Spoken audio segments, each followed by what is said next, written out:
All right, next I'm going to walk you through a project, a case study that I have been working on, and it's called Imprint, and it is a app for tattoo enthusiasts. And it was created as part of the CareerFoundry UX Design certification program. And the requirement was to create a mobile-first web app for tattoo enthusiasts. And I bet you've seen a lot of these projects come across your desk, but I feel that I have a unique take on it, and I'm excited to share that with you today. So, as someone who doesn't have any tattoos, I was suspicious that women specifically from the outside looking in would be intimidated by this process and excluded throughout it. And if there were many options for women, they were probably coated in a heavy shade of pink and had some sparkles thrown at it and said, here, this is for women, because that's often what happens with products and services designed for women.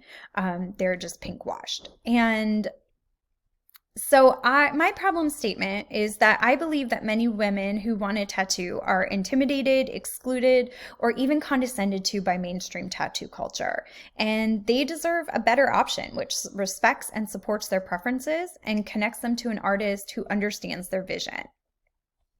And so my approach was to do exactly that and create an inclusive app experience for them. And for all people really who want to express themselves through tattoo art on their body. And I followed the design thinking process, and my first step was a competitive analysis, and I reviewed two tattoo apps, Tattoo and Ink Hunter, and my suspicions were confirmed, and I found that tattoo apps on the market cater to a very stereotypical tattoo consumer, and that is specifically hypermasculine men with lots of tattoos. There is very little for people who do not identify with or want to participate in this mainstream tattoo culture. The images on the app, again, very hypermasculine, covered in tattoos, and when women were shown, the images were very sexualized and were only young, conventionally attractive bodies, again, with lots of tattoos. Something that doesn't appeal to all people. And then I moved on to my user research to confirm that others were having the same experience that I was as I started this process. So I conducted surveys, and I also interviewed 5 participants, 3 women and 2 men, which allowed me to compare gender differences. They were all planning to get a tattoo, and they had varying levels of experience from no tattoos to over 10 tattoos. And my key finding from the interviews was that women shared that they feel that women getting tattoos has become much more acceptable, but they're still very conscious of all the stereotypes and derogatory labels that accompany women's choices and preferences. And for tattoos, this was having their tattoo called a tramp stamp. That lower back, usually a butterfly tattoo, and also being labeled a basic bitch, which means that their choices are very predictable and unoriginal. Again, that that butterfly tattoo that we tend to think of. And women were very upset by these labels and this experience.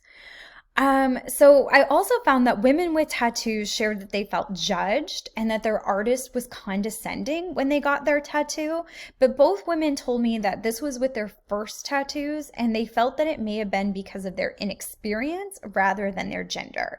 The men that I interviewed did not have this experience, although one man was still planning his first tattoo and could not speak to this. And then the other key finding that I had was that all interviewees view tattoos as a deeply personal form of self-expression with art. And I really incorporated this into the design and the UI elements of the app, which you'll see later. So next, moving on, I created my user personas, and I created Jen and Taylor, and the key differences between them are that Jen is getting her first tattoo by herself, and Taylor has several tattoos, but she's getting a tattoo with other people. And then I moved on to creating their mental models and journey maps, all based on my user research, my user stories and user flows, and my site map. And you'll notice here that I started first with my mobile first design plan because I think it's really important to have a strong understanding of the content and copy. That way it doesn't have to be forced into the design, or the design doesn't have to be forced, vice versa. Or late stage changes need to be made. And you can view my sitemaps there. And then I moved on to creating my wireframes and my prototypes. And I specifically created wireframes for three key tasks, which are number one, searching for and filtering tattoo inspiration. And this is really important for my target demographic because women are used to being able to filter their search results down to exactly what they're looking for. And the other apps that I researched did not allow this. So this is a very important feature for my demographic. The second is saving an image to favorites. And again, very organized. Everything stays in the app. And then number three is booking an appointment with an artist. And through this appointment booking feature, users can speak with their artist through chat or by phone. And they also have the option to book a consultation. Instead of just showing up and getting their tattoo by someone they've never met, they actually can book a consultation to get to meet and get to know their artist and collaborate with them. Because again, I found that there is a lot of collaboration in creating the design of these tattoos that people want on their bodies. So you can see my low to mid to high fidelity screens here. And you'll notice that in my high fidelity, I technically did not incorporate any UI design at this stage, just because I didn't want to influence my user testing with the UI design at this point. I really wanted to focus on getting the impressions and the feedback on the UX design. And that's exactly what I did. I moved into usability testing next. It's one of my favorite steps in the design thinking process, and I like to be well prepared with a well thought out and intentional test plan, which you can view here. And I also have a test script, which I think is really important because number one, it guides the conversation and makes sure that I don't forget to ask any key questions, but I also don't prevent the participant from sharing things that I might not directly ask about. So I like to use it really as a conversation guide, and I rehearse it beforehand so that I am very familiar with it and that my communication sounds warm and natural to help the participants really feel relaxed and comfortable. And when I'm confident and comfortable, they are too. And I also take a few moments to build rapport with the participant, especially before an interview like I conducted here, just to get really rich feedback from them. Following the usability testing, I analyzed my results, which I enjoyed just as much as collecting it, both the qualitative and quantitative data. So I created affinity mapping once again and some quantitative analysis by organizing all my responses into a rainbow spreadsheet to quantify the errors, including success rate, task completion times, and participant satisfaction. And you can view that by clicking right there. And then finally, I'm going to share my top 4 errors, the evidence for them, and some suggested solution and design changes from my usability testing. And the top error was that users struggled to use or did not like my current navigation menu. And this was a high severity error. 71% of my testers verbally expressed dislike for my bottom bar navigation and stated they prefer a drop-down style menu. So I suggested changing this to a hamburger icon, which you can see on the changes right here. This change will also eliminate several low severity errors that I recorded. The second error was that users were confused and or annoyed by client information on the tattoo screen, which you can see down here. 71% of my testers stated they did not want to see this, particularly likes or comments on the tattoo image screen, because they are getting this tattoo just for them. So I suggested removing that, but not completely, because users also expressed way back in my first interviews that they trust an artist more if they are recommended by someone they know. So I didn't want to completely remove this social network connection. So we will only provide the relevant client information, specifically reviews, artist reviews on this tattoo screen. Error 3 was that users did not want to create groups for their tattoo inspiration when they were saving it. So we eliminated this because users really weren't saving that many images, and you can see that change there.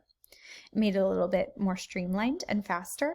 And then error 4 was another high severity error, and 100% of my testers abandoned the booking task because of a payment info requirement. They said they would not continue booking an appointment because they had to provide their payment information. So I suggest either removing this payment info completely, but if an artist requires a deposit, we can clearly communicate to users that their appointment is actually free, but their card will only be charged if they don't show.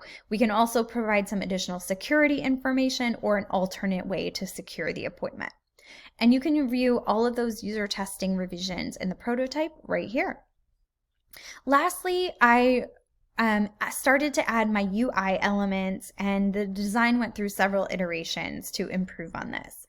And the UI is really important because it influences the experience a great deal. You can see my original UI plan here, and it's very different from that harsh color scheme of black, white, and red that all the other tattoo apps use.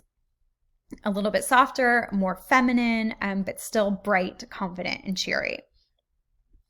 And since I had so much usability testing information and such a strong understanding of my users' preferences and UX choices, I decided to ask them about their UI preferences in an A/B test. And that really informed a lot of my design choices going forward and how to implement my original choices of UI. And then I refined the design by intentionally looking for opportunities to apply Gestalt principles and laws and accessibility upgrades. So I also studied material design and iOS style guides for inspiration to improve my designs. You can see the changes that I made to the calendar screen, specifically on Gestalt laws, and incorporating those and applying them here. And I'm a firm believer that accessibility not only supports the users that need it, but it supports and improves the design for everybody. So although I had this in mind throughout my app development, I intentionally applied higher level accessibility features here. And you can see that I notably changed the pink to purple, and to give a higher contrast, a AAA compliant contrast, and just made some other small but really significant changes, including putting borders around the entire box, generally increasing the touch targets all around, and yes, just refining the colors to improve the contrast. And then finally, with all of my design elements in place, I created a style guide for the app. And it really features our core philosophy of that getting a tattoo is an exhilarating and momentous experience, but it is also very intimidating, anxiety-inducing, and exclusionary. And our mission is to eliminate this barrier by providing an inclusive app which recognizes and celebrates all people. And the design guide is inspired not only by beautiful tattoo work, but also the real people who get and create them. And I want users to see a reflection of their best authentic selves in the representation in the app. And you can view my specific style guide right there. And finally is the current and final iteration of the app. And you can see the process that it went through from low to mid to high fidelity to the current iteration, and view the final prototype here. I hope that you enjoyed the app and my interpretation on this tattoo project. And thank you so much for listening.